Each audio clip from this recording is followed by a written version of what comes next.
Yo soy Ana María Sofiantini, me conocen como Rosita, estuve secuestrada en la ESMA, caí en el año 77 en agosto, junto con mis hijos, fui secuestrada ahí, y bueno, estuve hasta principios del 79, cuando después continué con libertad vigilada. Previo a esto ya había caído mi compañero, el papá de mis hijos, y bueno, ahí empezó toda mi historia en el campo de concentración y desaparición de la ESMA. Yo me entero de que mi compañero había caído en la ESMA cuando yo caigo. Me lo dicen los torturadores mientras me torturaban, de que había estado ahí el loro, Hugo Luis Onofri, y que entre las agresiones que sufría verbales era que, bueno, me dejara de, entre comillas, joder, porque si no iba a parar a donde había ido a parar con Jesucito, mi compañero, por no haber cantado, aparte de todas las otras tipos de tormento que sufrí.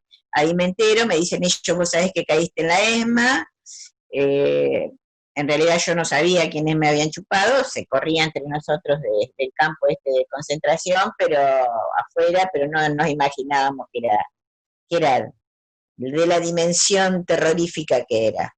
Bueno, el loro cae un año antes en las citas nacionales, es torturado durante un mes y es asesinado en la tortura, por todos los datos que yo fui juntando ahí adentro a través de comentarios de compañeros, de datos que los genocidas de alguna manera iban largando, los que nos custodiaban, y bueno, me pasé bastante tiempo tratando de arañar algo de él ahí, fue poco, y después gracias a otros compañeros, a Miguel Lauleta, que había estado en la misma época que él, se terminó de confirmar, de concretar todo el relato de la historia de mi compañero ahí adentro de la ESMA, y también por Raúl Cubas, ¿no? Son dos compañeros que me dieron bastantes datos. Cuando desaparece el loro, hace un mes que había nacido mi hijo varón, mi segundo hijo varón, porque el primero ya había muerto. Y bueno, o sea que no tuvo nunca ni idea de cómo era su papá. Al año casi justo caigo yo en agosto, yo ya estaba dando vueltas por todos lados, no teníamos ya dónde estar, la noche, el día era una noche, y bueno, hasta que caigo, eh, ya en el último lugar que me quedaba para esconderme. Bajo a la mañana, era un domingo, y bueno, siempre con mis niñitos, y cuando voy a cruzar la calle, se me abalanza una patota infernal a los golpes, a las patadas, me arrancan los chicos de los brazos, y me pegan a mí, y bueno, me meten en el piso de la parte de atrás de un vehículo. Los que me secuestraron eran Astiz y toda la patota del Chispa, que ahora este, trajeron de Brasil, y toda esa patota, estaba Suárez Mason, bueno, la de mi época, la que ya sabemos. Y a mis chicos los llevan en otro auto, y yo escuchaba que María gritaba, ¿qué pasa con mi mamita? Mi mamita, ¿dónde se la llevan? Y se va perdiendo su vocecita a la distancia. Ese viaje fue un viaje hacia la muerte segura para mí, porque pensaba que me iban ahí, el final inmediato iba a ser la muerte, me iban a fusilar.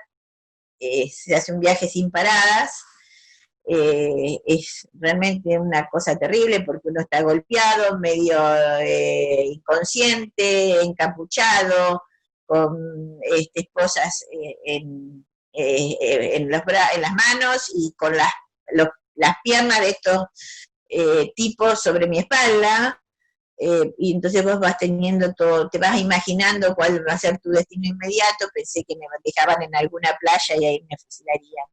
después de un viaje bastante largo, porque a mí me secuestran en Juan B. y San Martín, un viaje sin paradas, este, como si fueran por avenidas importantes, llegan a un lugar donde se detienen y dan una contraseña, Seleño, Seleño, y ingresamos, me acuerdo claramente del recorrido imaginario, que hace adentro después supe que era la ESMA, ese auto, y bueno, vuelven a parar en otro lugar y ahí me agarran de acá abajo de los brazos, me llevan como en el aire, y antes de meterme, introducirme en un edificio, me pegan y me ingresan. Me tiran en un espacio eh, que era un banco, y ahí me tienen, yo escuchaba gritos, música, ruidos, gente agitada, estos locos que gritaban, trato de mirar así y veo un cartel que dice Avenida de la Felicidad, y bueno, y me toca el turno al rato de la tortura. Es una cuestión además que me critico porque era un camino hacia la muerte, ¿no? Hacia una derrota que tenemos que asumir que este, hemos sido varias veces derrotados, lo que no quiere decir que alguna vez alcancemos la victoria. Dicen que la victoria es la suma de muchas derrotas. Pero yo estaba tan convencida de lo que hacía, era tan firme lo mío, que eh, eh, era como la idea del mártir, ¿no? Este, porque en ningún momento dudé de lo que estaba haciendo.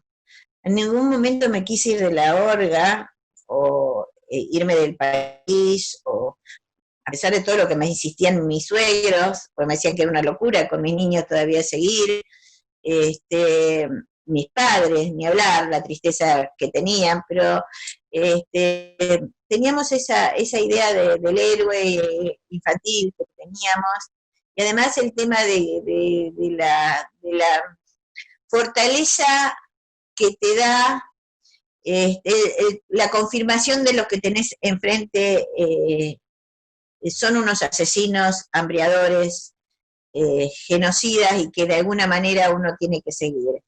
Eh, es un poco loco lo que a mí me pasaba. En realidad, si bien masticaba esa adrenalina del miedo y las situaciones terribles, este, no tuve miedo. Sí fue el espanto cuando caigo, el espanto que sufrí fue terrible.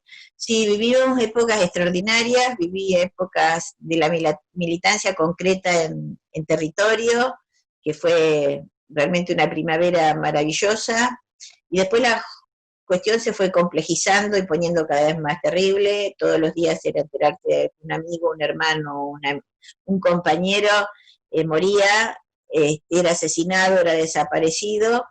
Sí, con mucho dolor, y sí, sí, ya era como que no había vuelta, y que ese iba a ser de alguna manera, por arte de magia únicamente, se podía salir de eso, pero que ya la historia había sido escrita para esto equivocadamente. Yo me autocritico mucho mi falta de capacidad para cuestionar, y para proponer otras cosas. Estaba metida en un vórtice, digamos, que nos llevaba a eso. Si no, no hubiera sucedido todo lo que sucedió. Yo creo que la conducción nuestra se equivocó muchísimo, ya nos veníamos equivocando, y bueno, éramos muy jóvenes. Hoy, con el diario del lunes, hacemos otra lectura, pero así era esa época. Cuando entro por suerte en todo este que fue un movimiento transformador, o con esperanzas de construir un mundo mejor para todos nosotros, eh, lo hice con mucha alegría, con mucha, ¿cómo puedo decir? Esa cosa de descubrir y la maravilla del descubrimiento, de la indagación, del conocimiento, fue muy bueno, sobre todo la calidad de los compañeros que fui conociendo, que fue extraordinaria, eso todos los días me causaba alegría. Después, bueno, me empezó a causar tristeza cuando todos esos compañeros dejaban de estar. Cuando salgo, fue una especie de continuación del horror de la ESMA, porque si bien los últimos años antes de caer eran una oscuridad total y uno dejó de tener la vida normal que tenían el conjunto de los que nos rodeaban, de los trabajadores, de la gente simple y común, porque uno empieza como de alguna manera a aislarse, dejar de tener el trabajo político concreto en territorio y empezás a vivir en la persecución, toda esa cosa. Cuando salgo fue muy horrible, muy horrible. Por suerte tengo una familia muy contenedora, muy también feliz, muy alegre, que en los peores momentos siempre encuentra la forma para recrear la vida. Primero nunca terminábamos de sentir que habíamos salido, ¿no? Vos sabés que nosotros formamos una pareja en la ESMA con el Serafo, que después me gustaría hablar mucho de lo importante que fue para mí eso, y salimos en realidad porque como a él lo tenían como mano de obra esclava también y lo hacían trabajar de carpintero y se había accidentado arrancando en una máquina de carpintero 2 dedos, y estaba muy mal herido y se le habían infectado y lo iba perdiendo, eh, no, y yo ya estaba embarazada, nos permiten que nuestros padres nos alquilen una casa por Benavides, eh, y ahí nos teníamos que reportar todos los días o nos venían a ver.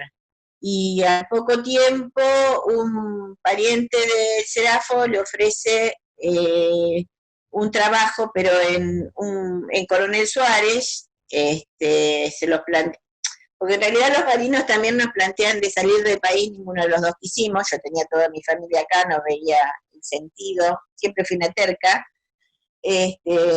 decidimos tener el exilio interno que fue terrible, terrible, porque no nos pudimos encontrar nunca con nadie. En el exilio, dentro de lo horroroso que fue, los compañeros se pudieron reagrupar, nosotros no, estábamos propiamente en el desierto, porque no fuimos bien a esa pampa seca de casi de la Patagonia, y porque ahí consiguió un trabajo el Serafo, nace Ana Julia, pero bueno, nosotros después nos separamos y mis padres me proponen venirme a Ramallo, y ahí, bueno, empecé a reconstruir mi vida concretamente, empecé a trabajar de docente, de maestra rural, trabajé casi 30 años de maestra rural y profesora, fui directora de escuelas rurales, fui directora de escuela secundaria, y bueno, pero fue muy terrible porque no solo que nuestra historia estaba borrada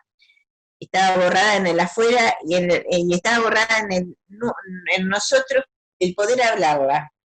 No lo podíamos hablar, no teníamos la capacidad de hablarla, fue muy duro. Ni sabía lo que pasaba a nivel nacional de la historia anterior. Nunca me volví a encontrar con nadie, creía que todo estaba muerto, desaparecido, como lo que había desaparecido al lado mío. Yo recorría, cuando iba a Buenos Aires, las calles donde, los bares, los barrios donde había estado con amigos, con compañeros, donde habíamos ideado cosas, soñado con otras, y no había quedado nada. Creía que todos habían muerto. Recién la cosa se empezó a aclarar. Mira vos, con respecto a los juicios de las juntas, yo no podía ir a testificar. Primero que no tenía ni para viajar.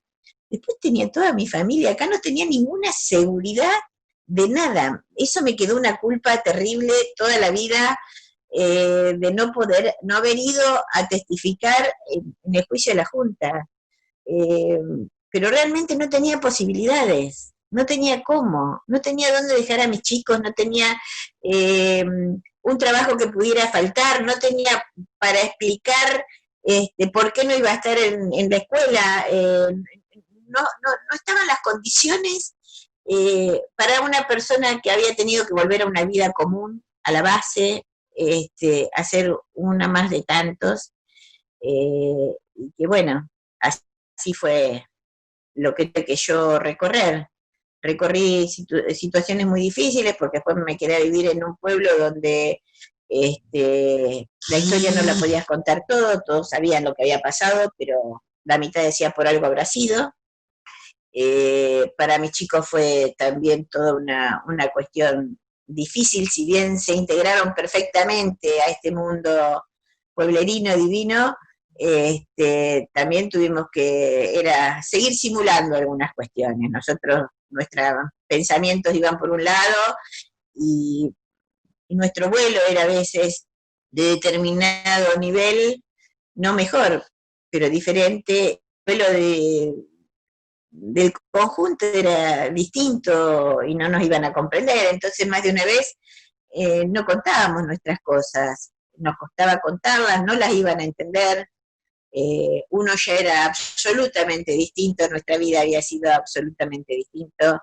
Yo había comido bien el barro, el dolor, comer en el suelo un pedazo de carne casi podrida, con las manos atadas atrás y pensando si me dan de comer por algo será y decidís comerlo, no sé cuántos de acá lo deben haber vivido, a mí me fue conformando de otra manera y me fue endureciendo y, y me fue enseñando a vivir de otra manera, fui recreando mi vida, traté de hacerla también de nuevamente bella y confieso que tuve momentos y que sigo teniendo momentos extraordinarios en mi vida.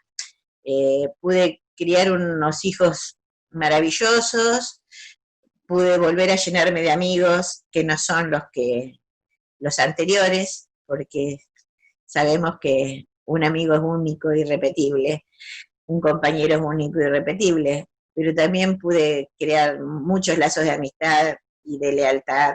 Y sobre todo fue muy, muy importante en mi militancia. Yo, como te contaba, fui haciendo un espacio acá político, llegué a ser concejal, eh, podía haber desarrollado otros niveles de políticos, pero bueno, después decidí de nuevo volver a mi interior y formé otra pareja, me fui a vivir a Mar del Plata y la docencia es una militancia, siempre me tocaron lugares muy difíciles y donde realmente uno desarrollaba, yo he desarrollado una tarea de compromiso que, que fue una manera de seguir participando en esta lucha por ese mundo que tanto soñamos. Yo primero salí de la ESMA pensando que iba a ser condecorada, porque salí en mi interior, y esto lo digo sin, no sé, quiero decirlo humildemente, yo salí conforme conmigo, en el sentido de que no sé por qué razón, este, no me quebraron ideológicamente. Seguí con la brújula apuntada al mismo lado, nada más que derrotada. Este, y bueno, y aparte, mi corazón, gracias a la militancia, se había hecho peronista, y el peronismo lo podremos intelectualizar mucho, pero es un sentimiento realmente. Es una sinfonía, como dijo Leonardo Fabio, es un sentimiento y yo no dejé nunca de ser peronista y cuando tuve un espacio para volver a hacer algo, a pesar de todas las contras, porque saben que la condición de género fue terrible en otras épocas, y después de la dictadura ni hablar. eh, Era una mujer sola, era una mujer con ciertas cualidades que para algunos eran una transgresión. No había muchas mujeres que militaban, llegar a ocupar un cargo político era porque te lo otorgaban el 30%, y bueno, costó ser mujer después de la derrota, y tratar de seguir construyendo políticamente en nuestros espacios para participar, ¿no? Después viene la etapa, la más extraordinaria fue cuando viene todo el kirchnerismo y todo esto, que empiezan a volar, eh, los silencios se abren y empiezan a volar de otra manera las verdades. Mis hijos empiezan a sentirse orgullosos que podían hablar, de su historia, y su historia era respetada, era reconocida, no era la mejor, era una historia, porque en nuestra patria, en nuestra historia de construcción de país, no fuimos la historia la única, hubo muchas previas, y hay muchas hoy, como la de Ramona, pero fue una historia dura, una historia pesada, una historia que nos conformó bastante como sin querer ser distintos, porque ese post-ESMA fue muy duro, fue tan duro casi como la ESMA, porque yo tenía el enemigo claro en la ESMA, yo sabía frente a quién tenía que disimular o simular, ¿eh? Pero afuera no sabías cuántos, entre vos y el que estás hablando, cuántos, personas peligrosas existían. Costaba también encontrar un diálogo leal, un diálogo franco, un diálogo de confianza. Después viene la etapa extraordinaria que fue el museo, eh, que fue cuando más se abren, sobre todo desde la perspectiva de género. Yo me empiezo a entender y empiezo a entender el por qué había sido mi historia así, por qué había sido mi historia posterior de la ESMA de la manera que fue, y cómo quiero hoy o cómo la puedo proyectar hoy. Y eso se lo debo mucho al trabajo que se está haciendo en el museo. Yo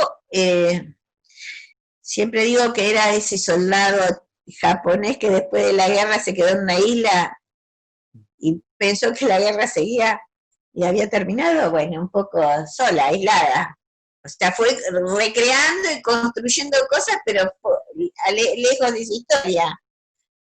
Tenía que trabajar, tenía que militar, y bueno, y también a veces amar. Eh, el reencuentro con los compañeros, bueno, yo tengo compañeros que fueron entrañables adentro de la ESMA, que fue una de ellas Graciela D'Aleo, Ana María Martí, Jorgelina Ramos, Gaby Arrostito, eh, la China, Vieira, fueron compañeras que yo las tenía ahí siempre presente, después tenía siempre presente al extraordinario Serafo, eh, tenía presente a Caín, a Miguel Lauleta, a Marcelo Hernández, eran los compañeros que yo tenía, pero después tenía compañeros con mucho afecto, que fueron las primeras que nombré, y el Serafo, a Chito Cubas, pero no los volví a ver, porque yo me quedé acá. La cuestión de los compañeros siguió, fermentando, de los desaparecidos, tuvo su fermento en Buenos Aires, en la capital.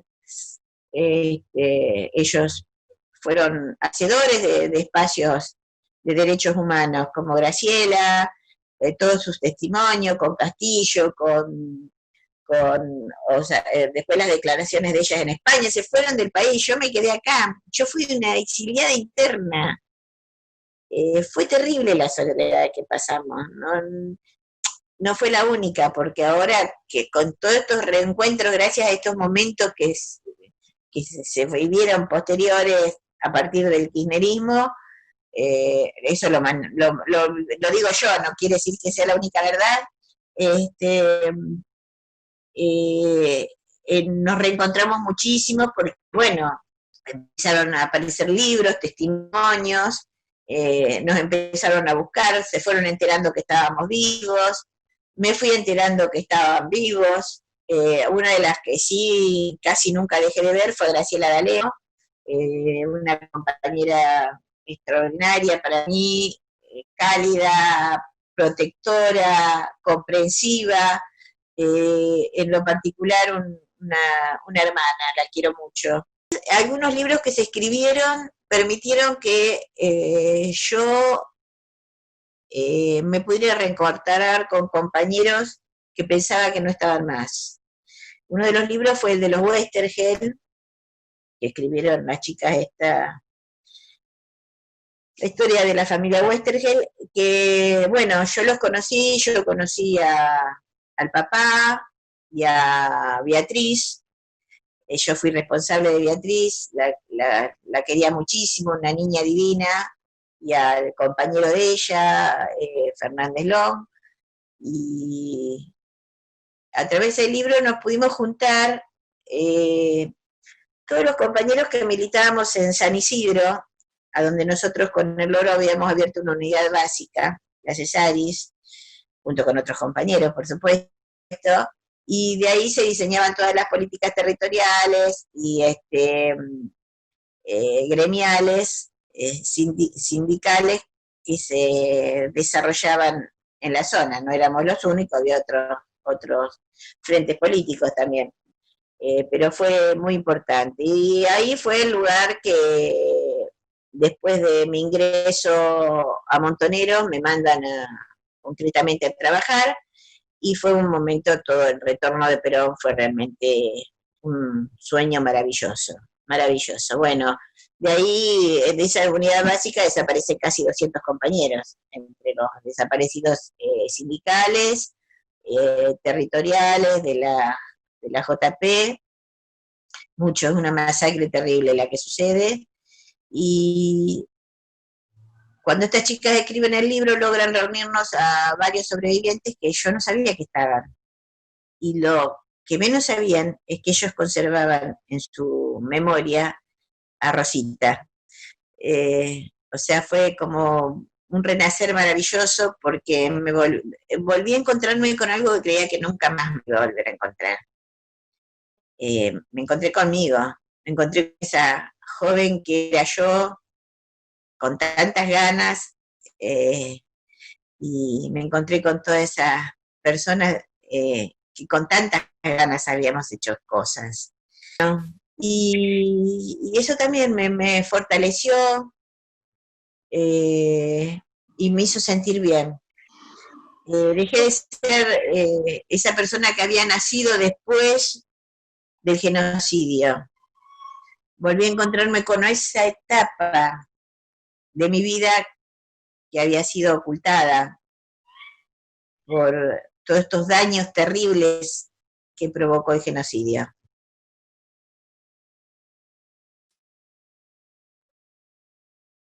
A mí me dejó secuelas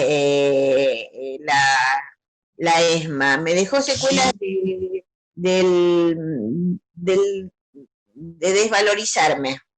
O sea, me hicieron sentir tan nada que costó tiempo ponerte en valor, en el buen sentido de la palabra valor, valor como testimonio. Eh, yo fui con mucha polenta a testimoniar, pero me parece que fue poco lo que hice, porque quedé así, me parece siempre que es poco lo que hago. Eh, Creo que hay compañeros que hicieron mucho más que yo, que pudieron testimoniar con más datos, trabajaron más ese tema, lo trabajaron durante muchísimo tiempo. Yo fui un poco como estaba a testimoniar, estoy convencida que sirvió, pero creo que es una tarea que uno tiene que fortalecerla y tomársela como un trabajo de mucho tiempo. Yo veo compañeras como por ahí Graciela D'Aleo, que es una trabajadora del testimonio, y yo me siento en falta, porque mi vida fue distinta. No me dediqué toda la vida, no tomé eso como un compromiso. Yo también en eso lo veo como una debilidad mía. Eh,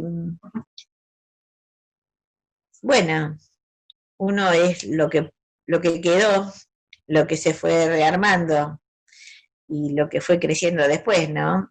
Creo que hoy sí tengo que testimoniar, este, voy a romper la cabeza para acordarme de más cosas. Bueno, el trabajo como docente es algo extraordinario, es una militancia 100%. Sí, yo ahí es el único lugar que siempre abrí mi libro de vida y lo pude trabajar y además tuve sorpresas. Yo siempre soy convocada desde hace muchos años para hablar de esta historia. Lo que a veces te incomoda es que no querés hablar personalmente porque no querés, viste, esa famosa mito del héroe y de... No me cae. Pero bueno, para los chicos a veces es llamativo.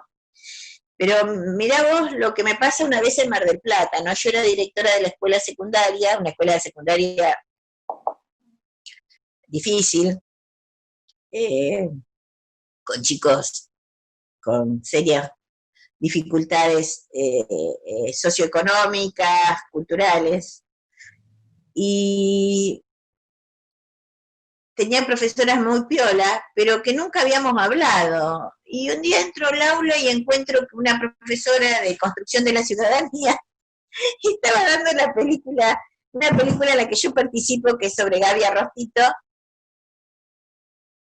y estaba ahí cuando aparezco yo en la película, y se quedaron todos cortados, yo también, la profesora, todo, y no podían creer, miraban para un lado y miraban para el otro, y que estaba viva esa persona, que era real, esa persona que apareció en una película, y a mí además también la gratificación fue enorme, porque cuando las verdades se incorporan sin nombre y se hacen, forman parte dejan de salir de vos y se van repitiendo en el pueblo, es algo extraordinario, ya deja de ser tuyo. Entonces fue realmente una experiencia muy buena y sigo teniendo experiencias en las escuelas y con propuestas que a veces son divertidas, otras son tristes y muchas veces salen después nuevos testimonios porque todavía hay mucha gente, personas, abuelos que no han hablado de su historia, ¿no? Aparecen nuevos relatos y uno los empieza a compaginar y a darle fuerza y a contactarlos. Aparecieron acá muchos otros vecinos, inclusive profesores que en sus propias familias tuvieron persecuciones, que nunca las habían hablado, que no convenía hablarlas, y hoy se están abriendo. O sea, yo creo que nosotros estamos abriendo una estela importante en este mar de la memoria, ¿no? Esto recién empieza, esto recién empieza porque tiene pocos años. El museo es un lugar extraordinario, es el mejor testimonio colectivo e individual que puede haber ocurrido de toda esta historia de horror, de genocidio.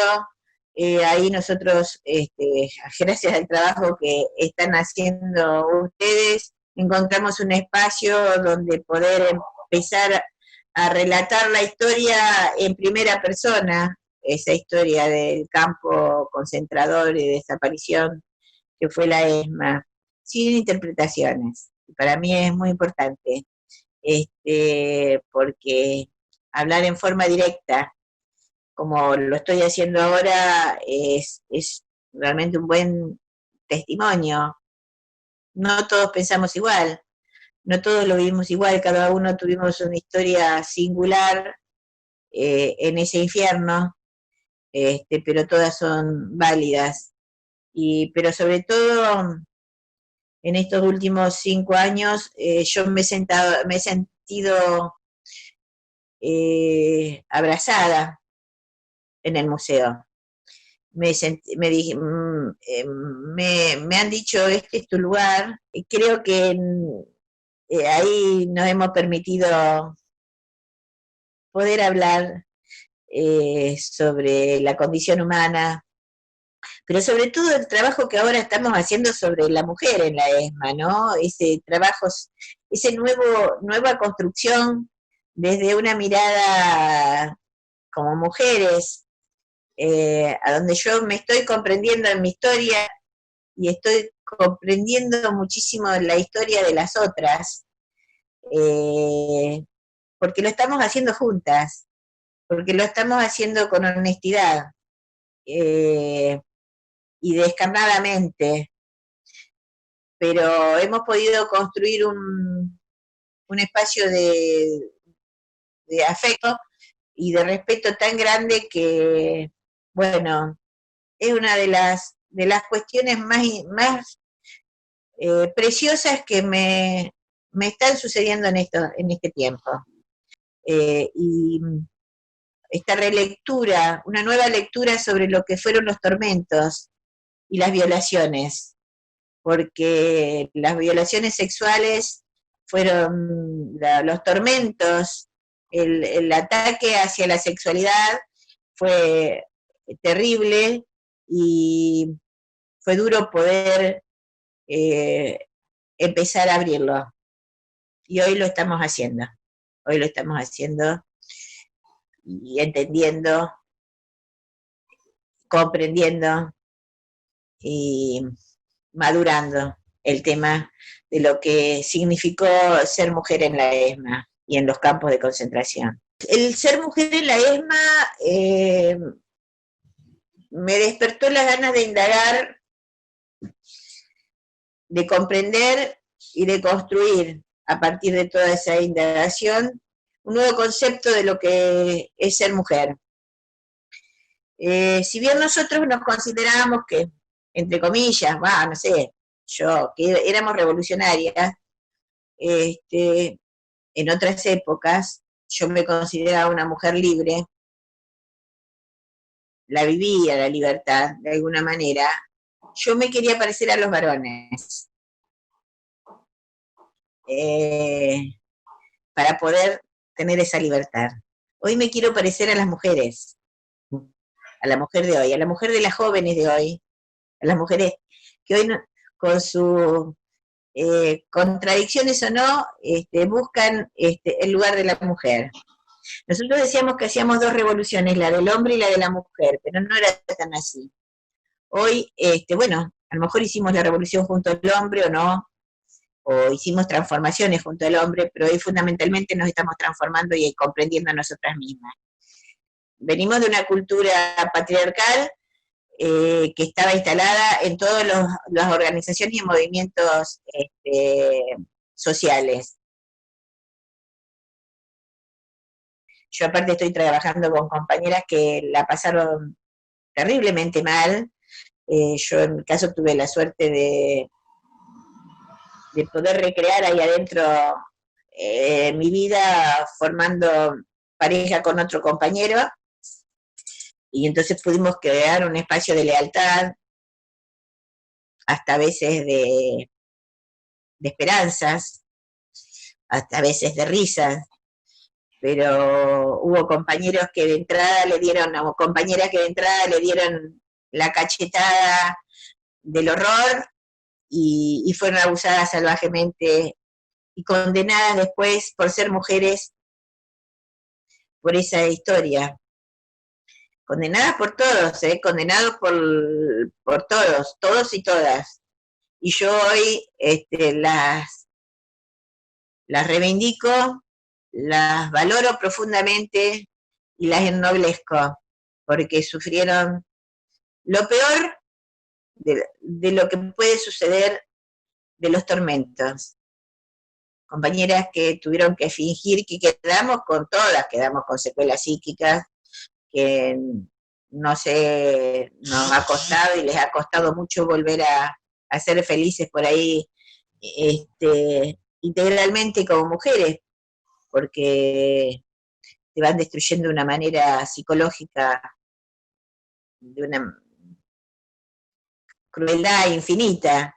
Y bueno, hoy estamos juntas, hoy nos abrazamos y metemos el dedo en la llaga y le damos para adelante. Tuve la suerte de que en ese horror, estando yo llorando porque no veía a mis hijos, no sabía qué había pasado con ellos, estaba en capucha y se me acerca una voz y me dice, flaquita, ¿por qué llorás? ¿Por qué llorás tanto? Además yo lloraba, teníamos que estar acostados y a mí me sopapeaban a cada rato porque yo me arrodillaba y lloraba arrodillada. Entonces venían me daban un sopapo, me tiraban de nuevo y yo me volví a arrodillar para llorar. Y dice, ¿por qué lloras tanto? Y le expliqué. Al rato, bueno, por supuesto, vino un verde y al tiempo, gracias a tareas que también con el tiempo me di cuenta que fueron producidas por otros compañeros y compañeras, me bajan al sótano para trabajar. Esa fue una política que de alguna manera fue impulsada por la inteligencia de unos compañeros que también estaban secuestrados, pero en los diálogos que alcanzaron a tener con los genocidas, que intentaban usar su inteligencia, les pudieron meter de que con vida les podíamos servir. Me bajan a trabajar como mano de obra esclava al sótano y justo me ponen a trabajar, primero me ponen a trabajar con el hormiga, en fotografía, porque se enteran que yo estudié cine en Bellas Artes y que sabía mucho de fotografía. Entonces me ponen a trabajar ahí con el hormiga, que editaba una revista para la Marina, y después me mandan a trabajar al laboratorio donde estaba Marcelo. Enseguida se abre el espacio de diagramación y como yo también sabía diagramación, o decía que sabía, me ponen a trabajar con el Serafo.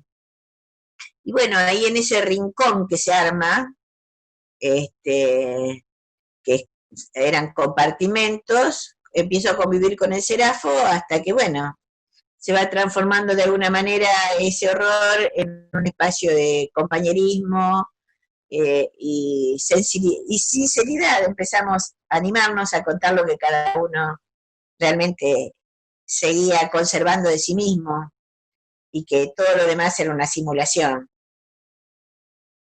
Y bueno, el Serafo me ayudó muchísimo eh, porque es una persona muy particular eh, y en ese infierno pudimos de alguna manera, como decía, recrear la semillita de la esperanza y en otros momentos cuando pudimos convivir, también secuestrado, yo quedo embarazada y bueno, de mi hija Ana Julia, que es divina, extraordinaria, o sea, ella nace estando nosotros en libertad vigilada.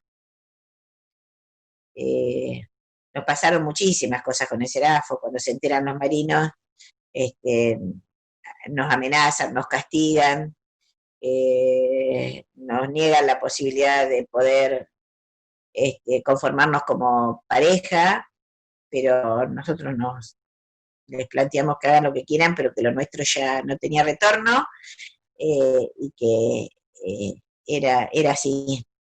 A mí el tigre me amenaza, me dice que yo únicamente puedo formar pareja con algún marino. Bueno,